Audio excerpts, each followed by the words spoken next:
అశ్వ సంవత్సరంలో కైలాస యాత్ర Shri Gayatri tours and travels 8977349696. KCR గారు ఉన్నప్పుడు అందుకనే చెప్తున్నాం, మనందరికీ కొద్దిగా ఫౌండేషన్ తెలిస్తే, కేసీఆర్ గారు ఉన్నప్పుడు రాష్ట్రం మొత్తం సంవత్సరంలో స్టేట్ ఓన్ ట్యాక్స్ రెవెన్యూ అంటే స్వంత రెవెన్యూ, ఇప్పుడు దేశంలో హైయెస్ట్ ఓన్ ట్యాక్స్ రెవెన్యూ ఎవరు తెలుసా మీకు? అంటే రాష్ట్రానికి వచ్చే ఒక 100 రూపాయలు వచ్చాయి అనుకో, ఇప్పుడు ఉదాహరణకి ఉత్తరప్రదేశ్ ఆర్ బీహార్, దాంట్లో స్టేట్ ఓన్ ఆ 100 రూపాయల్లో ఎక్కువ మటుకి వాళ్ళకు సెంట్రల్ గవర్నమెంట్ నుంచి వస్తుంది. అదే మనము ఎవరు తెలంగాణ హైయెస్ట్ స్టేట్ ఓన్ ఖర్చు పెడితే మనము దాంట్లో 82 రూపాయలు మనదే హైయెస్ట్ ఇన్ కంట్రీ తెలంగాణ. ఇవాళ మొన్న మన కేంద్ర ప్రభుత్వం పెట్టిన బడ్జెట్లోనే అది వచ్చింది, SOTR highest state own tax revenue. అంటే మనం పెట్టే ఖర్చులో హైయెస్ట్ పెట్టేది మనమే, దేశంలోనే మన సొంత ఖర్చు. ఓకే, రెండోది అది కాకుండా ప్రతి ఒక్కరు ఒక రాష్ట్రాన్ని గురించి ఏం చూస్తారంటే నీ స్థూల ఉత్పత్తి వర్సెస్ నీ అప్పు, ఆ రేషియో చూస్తారు మామూలుగా. దాని ప్రకారము మనం దేశంలో బెస్ట్లో ఫిఫ్త్ ఉన్నాం. మూడోది, ఇంతకుముందు అడిగినారు రాష్ట్రానికి రెవెన్యూ రావట్లేదని. కేసీఆర్ గారు ఉన్న రోజు రెవెన్యూ రాష్ట్రాన్ని మొత్తం own state own tax revenue 25,000 కోట్లు అంతే. స్టేట్ ఓన్ రెవెన్యూ నేను చెప్పేది అర్థమైందా? సంవత్సరానికి 25,000 కోట్లు. కేసీఆర్ గారు దిగిపోయే టైంకి ఎంత తెలుసా? 1,15,000 కోట్లు. ఎన్ని రేట్లు పెరిగింది? అదే మేము చెప్పింది 10 ఏళ్ళల్లో. ఈ సూపర్ స్టార్ వచ్చినాక స్టేట్ ఓన్ ట్యాక్స్ రెవెన్యూ పెరుగుతలేదు, స్టేట్ ఓన్ రెవెన్యూ పెరుగుతలేదు. ఎందుకు పెరుగుతలేదు? నీ నోరు వల్ల పెరుగుతలేదు, సింపుల్. పెరుగుతుందంటే రాష్ట్రం ఆదాయం. ఇప్పుడు కేసీఆర్ కింద చెట్లకు రాలే కదా పైసలు. ఎట్లా 1000 రూపాయలు పెన్షన్ చేసి ఎట్లా 2,000 చేసిండ్రు, ఎట్లా రైతు బంధు ఒక్కసారి ఆపకుండా 11 సార్లు చేసింది. రెవెన్యూ పెంచుకుంటూ పోయినారు. రాష్ట్ర ఆదాయం పెరిగితే నీ ఖర్చు కేసీఆర్ ఆదాయం పెంచు బీదలు పెంచు, కేసీఆర్ ఫేవరెట్ లైన్ అది. ఆదాయం పెంచు బీదలు, అట్లా పెంచుకుంటూ ఆదాయం పోతే 25,000 కోట్ల సంవత్సరాలు వచ్చింది 2014-15లో. కేసీఆర్ గారు దీపేశారికి 2023లో 1,15,000 కోట్ల స్టేట్ ఓన్ రెవెన్యూకి వచ్చినాం. వీళ్ళు వచ్చి నుంచి అది పెంచట్లే కాబట్టి వాళ్ళకి సరిపోతలేదు ఇప్పుడు. రెండోది,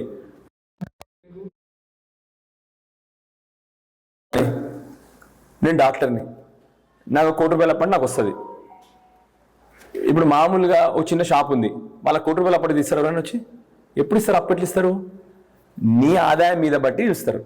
దాని ప్రకారమే సంథింగ్ కాల్డ్ FRBM అంటాం. సెంట్రల్ గవర్నమెంట్ ఇష్టం వచ్చినట్టు తీసుకొని ఏది చేయదు. నీ స్థూల ఉత్పత్తిలో 3% తీసుకోవచ్చు నువ్వు. అర్థమైందా? బట్ కేసీఆర్ గారు అప్పులు ఇవన్నీ ఎట్లా కట్టిన అనుకున్నా అట్లా పోయింది. సో అన్నిటికీ ఉంటుంది. ప్రాబ్లం ఏమైందని ఇప్పుడే చెప్తున్నా కదా, నిజం బూట్లు వేసుకునే లోపల అబద్ధం ప్రపంచం తిరిగి వస్తుంది. ఈయన అరుస్తూనే ఉంటాడు, ఈయన అట్లనే అబద్ధాలు చెప్పుకుంటూ మీడియా మేనేజ్మెంట్ జరుగుతూ ఉంది. సో నిజానికి ఇప్పుడు మీరు ఒక్కసారి ఎవరైనా RBI డేటా తెప్పించుకుంటే మనం అప్పులలో కూడా మనం బెస్టే ఉన్నాం, మనం 5th బెస్ట్ ఉన్నాం. మన ఇంకా అందరు ఉన్నారు, ఇంకా వాళ్ళు వరుస ఉన్నారు అనమాట.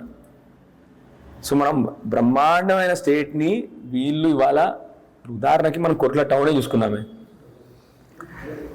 ఏ షాపుకి పోయి వాళ్ళ బిజినెస్ తగ్గింది, ఎందుకంటే మార్కెట్లో డబ్బులు లేవు, రైతు మందు సరిగ్గా వస్తలేదు, పెన్షన్లు పెరగలే అప్పటి నుంచి ఇప్పటికి. సో నీ మార్కెట్ పెరుగుతుందా? రియల్ ఎస్టేట్ పరిస్థితి ఇవాళ ఉందా? రియల్ ఎస్టేట్ ఇవాళ హైదరాబాద్లో ఆ రోజు కేసీఆర్ గారు ఉన్నప్పుడు స్టార్ట్ చేసిన విల్లాలు కానీ అపార్ట్మెంట్లు కానీ ఇప్పుడు రిజిస్టర్ అవుతున్నాయి 3 ఏళ్ళ తర్వాత. అందుకు కొద్దిగానే ఇన్కమ్ వస్తుంది అక్కడ, ఎందుకంటే అవన్నీ 3 ఏళ్ళ నుంచి రిజిస్టర్ చేసుకోలేదు అసలు. ఇప్పుడు అవుతుంది రిజిస్ట్రేషన్. కొత్త ప్రాజెక్టులు 0, అంటే భవిష్యత్తులో ఇంకా దాన్ని తగ్గిపోతుంది. అది వీళ్ళ పరిస్థితి. సో ఆదాయం వీళ్ళు పెంచుతలేరు. ఎందుకు పెంచుతలేరు? ఏమనంటే భూములు అమ్మాలి. అన్ని యూనివర్సిటీ భూములనే పడ్డారు. ప్రతి ఒక్క భూమి హిల్ ఇప్పుడు ఇండస్ట్రియల్ ల్యాండ్స్ సెంటర్లో పడ్డారు. ఆదాయం పెంచే తెలివి లేదు వీళ్ళకు. ఇప్పుడు ఉదాహరణకి అంతకుముందు జస్ట్ ఫర్ అన్ ఎగ్జాంపుల్, ఒక గొల్లకుర్మ సోదరుడు ఉన్నాడు అనుకుందాం, ఆయనకు కేసీఆర్ గారు గొర్రెలు ఇచ్చిండ్రు. దానివల్ల దాన్ని మల్టిప్లై ఇస్తారు కదా, 1,00,000 రూపాయలు కేసీఆర్ గారు ఇస్తే ఆయన దాన్ని 2 లక్షలు 3 లక్షలు చేసుకొని మార్కెట్లో ఖర్చు పెడితే మార్కెట్ ఎకానమీ ఇంప్రూవ్ అవుతుంది. అది తెలియలేదు. చేపలు గోవిందాయనే. సో చెప్పుకుంటూ పోతే గ్రామీణ మార్కెట్ నుంచి పట్టణ మార్కెట్ వరకు మంచి ప్రశ్న. నేను ఇప్పుడు రాష్ట్రం అసలు విషయాన్ని మీకు చెప్పడం మర్చిపోయినా, నా ఫేవరెట్ సబ్జెక్ట్ ఒకసారి అందరు చేయాలి మళ్ళీ ఒకసారి. ఐటీ ఉద్యోగాలు సిగ్గుచేటు రాష్ట్రానికి ఇవాళ చెప్తున్నాం మీ అందరికీ. కేసీఆర్ గారు ఉన్నప్పుడు ఇదంతా డేటా, నేను నా ముచ్చట చెప్పాను, నేను ఎప్పుడు సైన్సే చెప్తాను మీ అందరికీ. 3 లక్షల ఉద్యోగాల నుంచి 2014లో మనం దిగిపోయేసరికి 9,47,000 ఉద్యోగాలు. ఇట్ ఈస్ ఆన్ రికార్డ్, నేను చెప్పింది కాదు ఇది. 9,47,000 ఉద్యోగాలకి ఐటీ ఉద్యోగాలు అని చెప్పేది. 3 లక్షల నుంచి 9,47,000. ఇవాళ ఎంతైనా తెలుసా మీకు ఐటీ ఉద్యోగాలు? ఇవాళ నేను ఇచ్చిన వాళ్ళ బడ్జెట్లో 9,39,000. ఎన్ని కావాలి యాక్చువల్లీ? 12 లక్షలు పోయేది ఉండే ఈ టైంలో, 2.5 సంవత్సరాల తర్వాత. మల్టిప్లికేషన్ అట్లే ఉంటుంది కదా, 9,39,000. అంటే ఐటీ ఉద్యోగాలు ముందలుకున్న దానికి ఇప్పుడు తగ్గినాయి 2.5 సంవత్సరాల తర్వాత.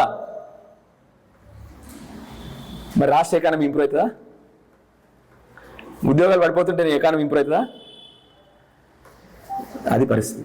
ఇప్పుడు చాలామంది మొన్నటి వరకు నాకు ఇది రాలే అది రాలే అని ఓటేదే, కానీ ఇప్పుడు ఉదాహరణకు ఐటీ ఉద్యోగాలే. సార్ నాకు ఐటీ ఉద్యోగం అని అడుగుతున్నాను. ఇప్పుడు ఒక కొత్త ఉద్యోగం కాదు, ఉన్నాయి పోతున్నాయి. దానివల్ల ఏం జరుగుతుంది చెప్పండి నెక్స్ట్? ఇంకా జనరల్లీ మన హైదరాబాద్ సిటీలో ఎక్కువ మటుకి రియల్ ఎస్టేట్ కొనుక్కునేది ఐటీ ఉద్యోగాలు. మీరు చూస్తే కొరట్లలో కూడా మీరు చూడండి, పిల్లగాలు ఐటీ జాబ్ చేస్తుంటే ఇక్కడ ఏదో వచ్చి ప్లాట్ కొనుక్కుంటాడు. వాళ్ళ తండ్రికి ఒక ఇల్లు కొనేస్తారు చిన్నది. అది తగ్గబోతుంది పోను. ఎందుకంటే నెంబర్ ఆఫ్ జాబ్స్ తగ్గిపోతా ఉన్నాయి ఐటీలో. మనం ఎట్లా ఎగురుతా ఉండే మనం అసలు. ఐటీ ఉద్యోగాలు తగ్గిపోయినాయి ఉన్నదానికంటే. స్థూల ఉత్పత్తి అంతకుముందు 12.5% యావరేజ్ ఉంటే ఈసారి 10%. స్థూల ఉత్పత్తి తగ్గిపోయింది.